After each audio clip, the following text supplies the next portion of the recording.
Welcome back to Let's Play SaGa 2 Hihou Densetsu. This is Big Los, and this is a bonus episode where we are going to showcase the Arena of the Dead. We're going to see what it's all about, what type of monsters that you fight in there. Well, you fight all of the bosses that you defeated before. That's why he's saying they're the lost souls that you had defeated. And based on your team title, you get a different prize at the end of the battle, and you can fight these battles again and again and again. And if you happen to die, you don't really die. It's kind of like Odin resurrecting you. You just go back to where you were before, and you can do the same battle again, and at the end of each battle, none of your threads of fate or abilities or weapons are consumed. None of their uses used are permanent. So we can actually use the Seventh Sword without fear of using it up. Also, if your team name changes based on what threads of fate that you've used, it will go back to what it was before, and it will always start at neutral, being childhood friends. So when you first do it, you organize a party, and then you have your choice of whatever boss you want to fight, whichever ones that you defeated before. So we have our choice of all of them since we've already gone through the game. So let's do Ashura first.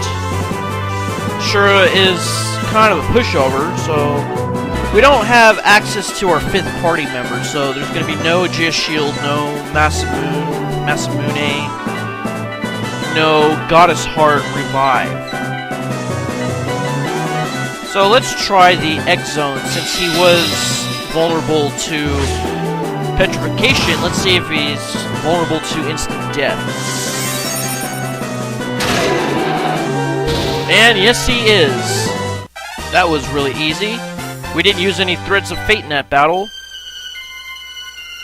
So our team title was Childhood Friends, so we get a high potion. Gee, that's really lame. Makes me wish that we've used at least one thread of fate to get a different title. And looks like we're out of space. So let's just throw that in the garbage. We don't need that. We got 2 healers in the party with innate abilities. Yeah, let's do this again. But since we've already seen Ashura, let's do the Mountain God. Dunatis, I believe that's how you pronounce it in the Game Boy version. So I like to start off using the Dragon Shield, which puts on immunities to all the elements and poison. They treat poison as being an elemental attack in this game. Alright, so we finally used the Thread of Fate, and we get to use another one. That'll definitely give us another team title, so presumably we'll get a better item.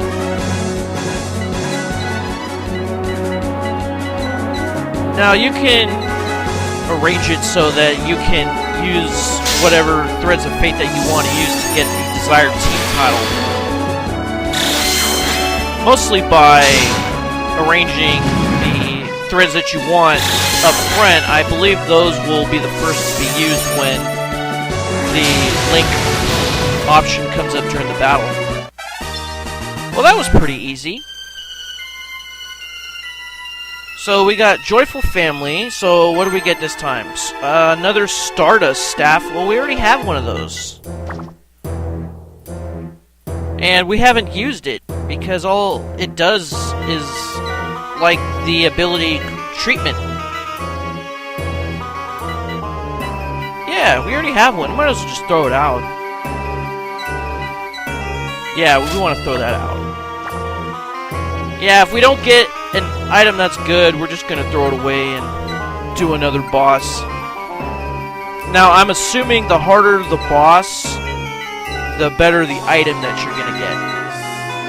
Oh, and you could do this with your friends over the DS link if you wanted to, but I can't imagine anybody who has this game outside of Japan who has friends who play this game, really. Who would actually do this together while you're playing it. I mean, if you have friends who are into RPGs, why wouldn't you just do a sit-down D&D type thing? Instead of having everybody just sitting with their little Nintendo DS or Game Boys or whatever.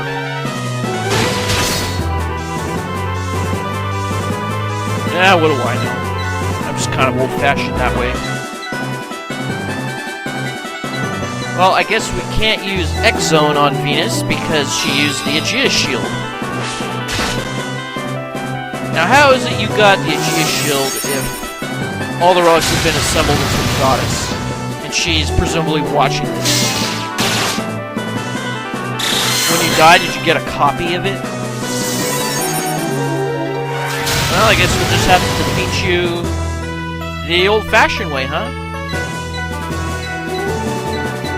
By just using spells and weapons. And Threats of Fate to make it a little bit easier, doing more damage.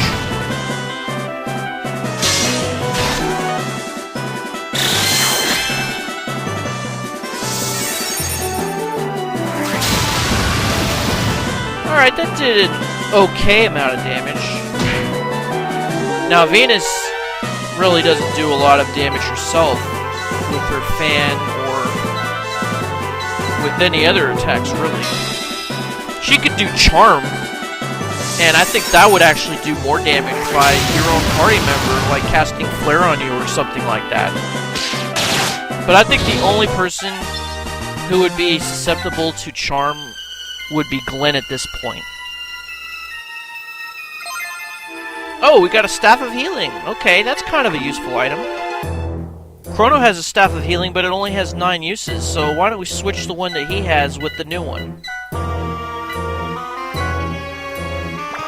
Alright, here we go. And I guess we could throw the other one away. Make some room for another item. Hopefully they'll just keep getting better. Never know. Alright, who's next? That would be the Shogun. You mean we didn't have a boss between Venus and Shogun? Oh, really? Alright, so this should be kind of easy. It was kind of easy last time, and we were even less powerful than we are now. Yeah, I guess we'll just use the Psycho Gun. And let's try an instant death spell. I mean, it couldn't hurt to try. You know, it is kind of a wasted turn. Yeah, I think they are immune to instant death from here on out.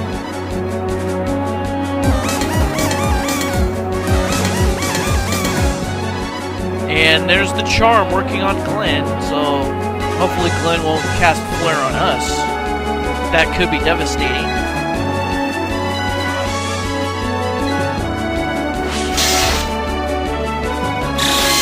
Alright, here we go with the combo. Well, I didn't do a lot of damage. Yeah, you're not gonna be very successful using that on Robo, buddy. How can I get a Hayate? Probably wouldn't be any better than the Excalibur, though.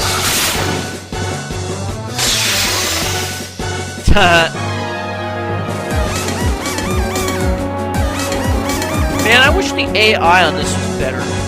Make it more challenging. Instead of having them keep using attacks that either don't work or have already used or been effective.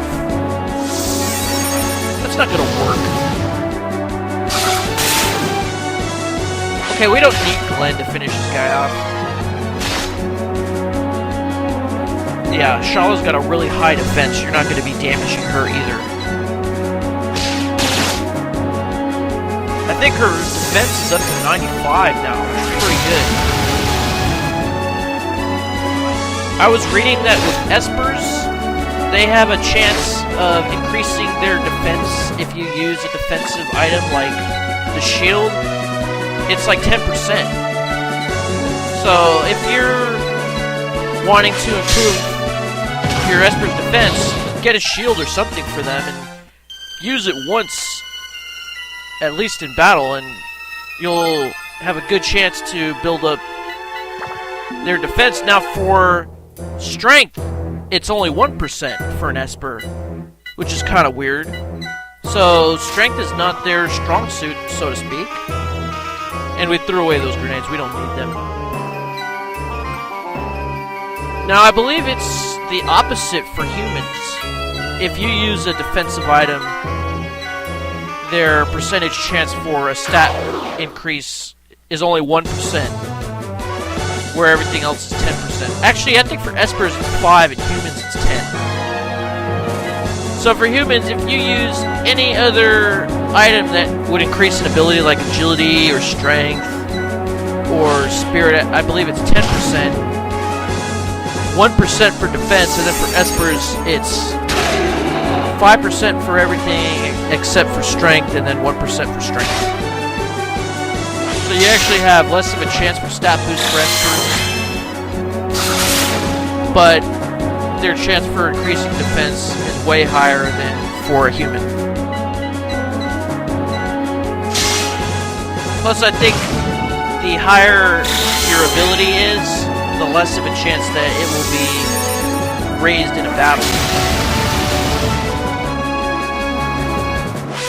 Also, what is different with this version than from the original Final Fantasy Legend 2 is the last ability that you use. Let's say you used a defensive item, then you used a sword. At the end of the battle, the percentage chance will only be for the last item that you used. In this game, it's everything that you use has a chance to increase, so you can have multiple stat boosts in a battle. So it wasn't uncommon to see an increase in agility and spirit for my characters, while in the original game you'd only see a stat boost in only one ability. Plus you could get a stat boost in hit points in addition to whatever stat boost you get.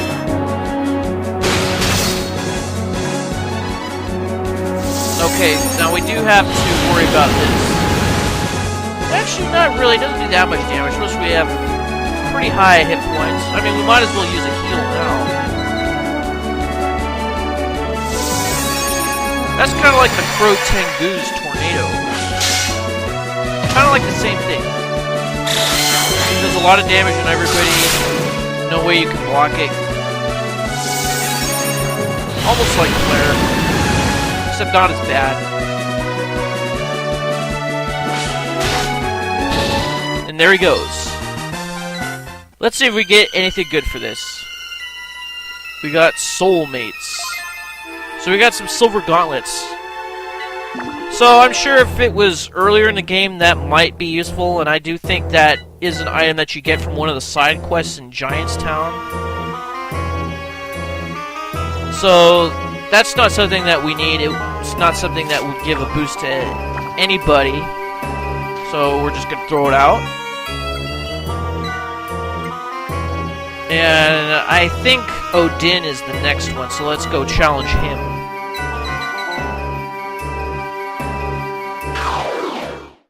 Since he doesn't have his Odin Crow or his Sleipnir, however you pronounce that, I'm not sure, then he's not as hard, even though at this stage of the game those things would fall pretty easily. In fact, I'm surprised they didn't include that. It would be more in tune with the original battle.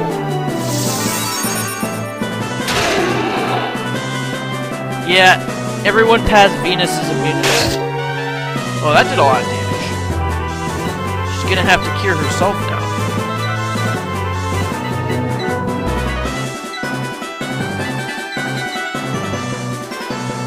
See if she can get her turn off before Odin, or maybe Odin will attack someone else. Have a taste of your own medicine. Ouch. I used to hate that back in the original game when I played it as a kid. Oh man. I always dreaded seeing that Gungnir being used against me. And I always wanted to get it in battle. It was kind of a rare drop back then. Here, it's kind of common.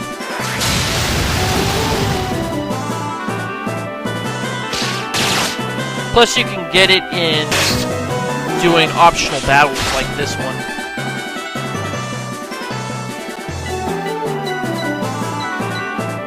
Alright, let's see if Odin will attack Chrono again or not. No, she can get the spell off first.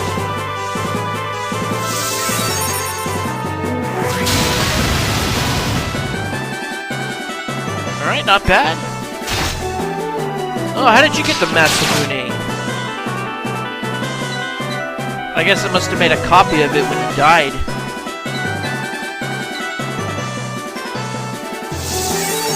I saw a special on TV the other day about Japanese swords, and they were talking about Masamune. I had no idea what it was before. Apparently it was some sword maker in ancient Japan, and he was very famous, and his swords were very famous. Only the richest collectors have his swords, and they still make swords in his style today. So, that's some pretty interesting information.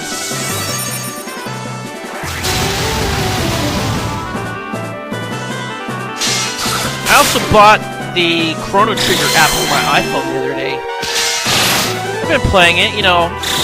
I saw it's Chrono Trigger, it's my iPhone, had to get it.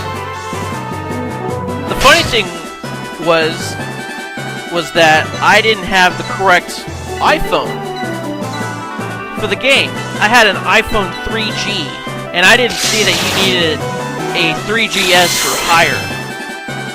Well, apparently my iPhone that I got in 2009 was a dinosaur.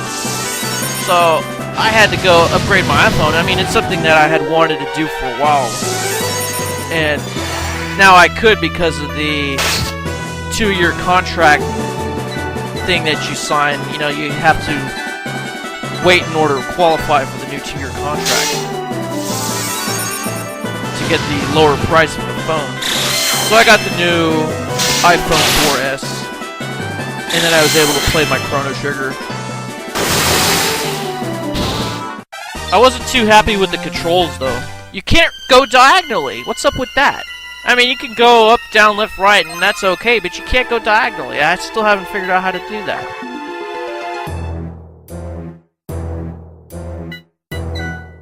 Okay, so we get this Phoenix Staff, and I think this is one of the most useful items that we've got in the entire game. This does a revive. It's like one of the only items that can do a revive besides the Goddess's Heart. Yeah, we're gonna keep that.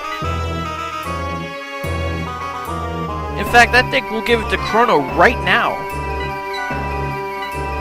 Let's see.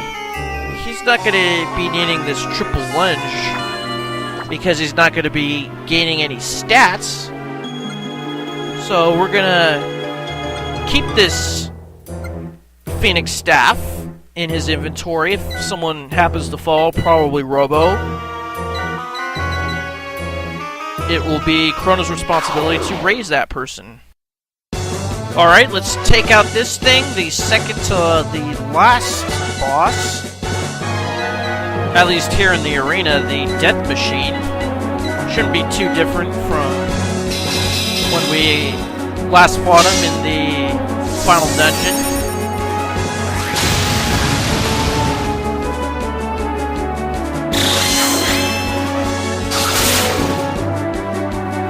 So you just gotta watch out for this. The Death Laser, it does quite a bit of damage. Not a lot, but enough to be annoying. So you are gonna want to do heals, and we'll have Glenn do that.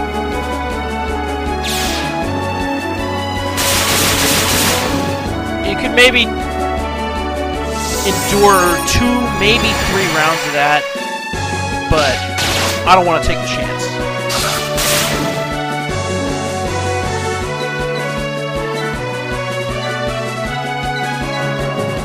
So I guess we'll alternate the heal between Shala and Glenn.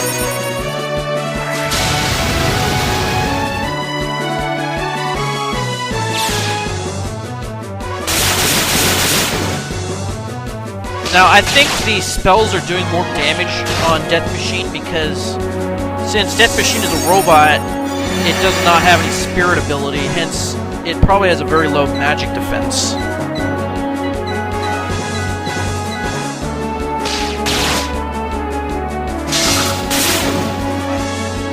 Yeah, it seems anything using spirit ability to do damage seems to do a lot of damage. See, look at that. Oh, a nuke?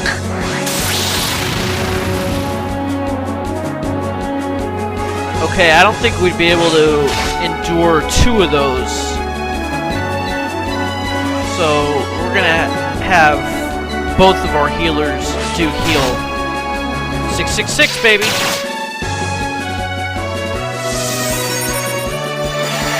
Alright, we were able to get 1 off.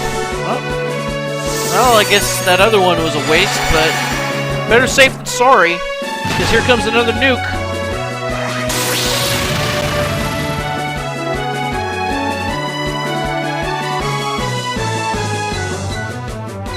This is really not getting us anywhere. So we'll just have Glenn do the healing this time.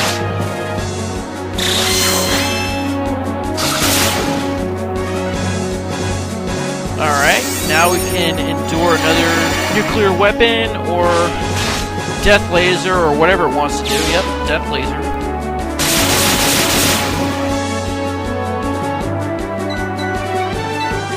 Yeah, we're doing okay for ourselves.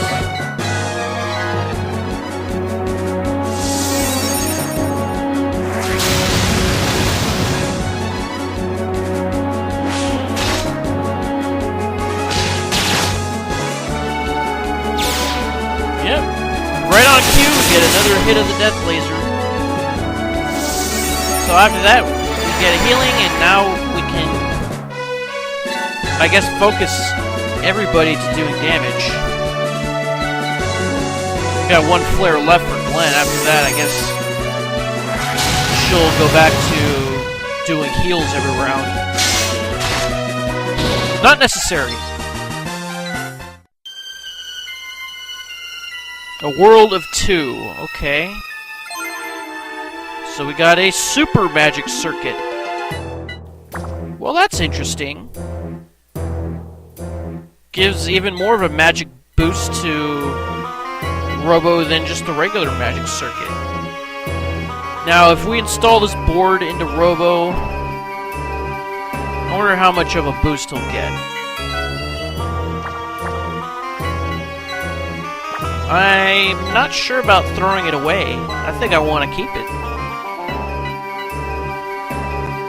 Okay, so we'd get a boost of 24 to the spirit, so that would be useful if you had like a robot party and one of your robots was a dedicated magic user. You just put that in, and then I guess all the tomes or staves that you give the robot would continue to increase its spirit ability, so it would get even stronger. I'm guessing then it would really have a good magic defense. Alright, we're gonna keep it, and off camera I guess I'll put it into the free warehouse man. We'll throw away the triple lunge. And we will do the final challenge.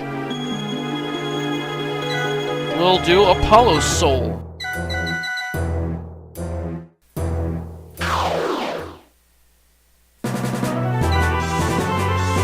Alright, and this is Apollo's final form, this phoenix-looking thing. Just remember, he likes to cast Flare a lot. So, we're gonna do the same thing.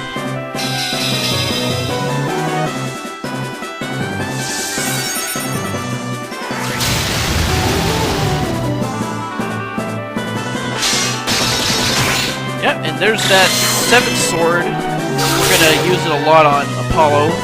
We need to do as much damage as we can, because Apollo is actually quite a difficult boss to fight. Even if you are endgame level where you can defeat the last defense system. So we're gonna do double healing this time. Just in case Apollo gets a flare off.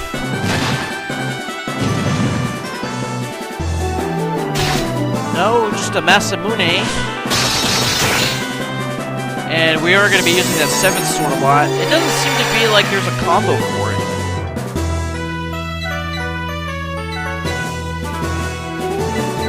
We need to get some sort of combo off. Alright, here we go.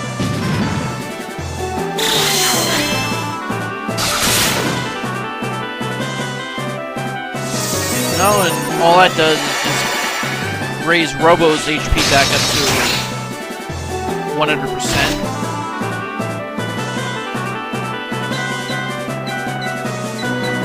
Yeah, I guess we'll have to do it again. This might take a while.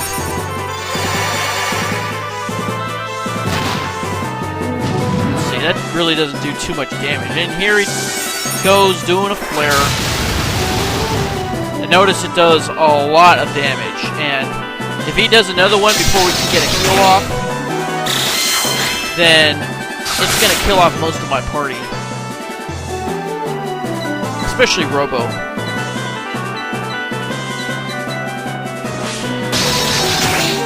Okay, full disclosure, this is actually the 3rd time that I've fought him. I've cut the other 2 times out. Because he defeated me, and then I just restarted the battle. Because, I mean, there's really no consequence to losing the battle. You just don't get the item that you normally would. I believe the key to this battle is using the 7th sword on him. Because we don't have a 5th party member helping us.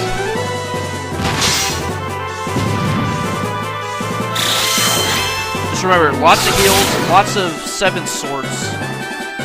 And if any of my party members fall, I'm going to use that Phoenix Staff.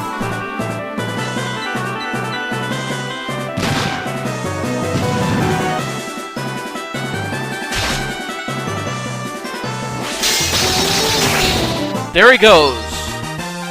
Alright, so we were finally able to do it. And what did we get this time? We got a Flash Fist. Is that something worth keeping? Let's check it out.